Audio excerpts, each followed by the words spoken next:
नमस्कार, आपण पाहता Hirkani news.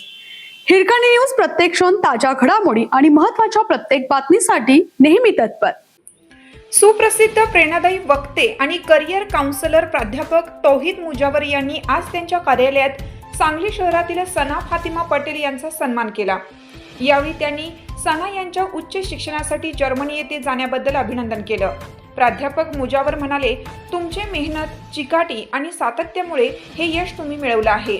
Rajaram Bapu institute of technology RIT Islampur येथून BTech इलेक्ट्रॉनिक्स अँड टेलिकम्युनिकेशन पदवी प्राप्त केल्यानंतर आता मास्टर्स डिग्रीसाठी जर्मनीला जाणे हे नक्कीच प्रेरणादायी आहे. प्राध्यापक मुजावर यांनी सना यांच्या यशाचं कौतुक करत सांगितलं की हा शैक्षणिक टप्पा केवळ त्यांच्या उज्ज्वल भविष्यासाठी महत्त्वाचा नसून अनेक तरुण तरुणींना प्रेरणा देणारा ठरेल. सना फातिमा पटेल यांच्या आंतरराष्ट्रीय शैक्षणिक प्रवासासाठी मनपूर्वक शुभेच्छा. त्यांचा हा प्रवास यशस्वी हो अशी सदिच्छा त्यांनी व्यक्त केली. आपल्या हिरकणी न्यूज चॅनलला लाईक करा, शेअर करा आणि सबस्क्राईब करायला विसरू नका आणि रहा अपडेट.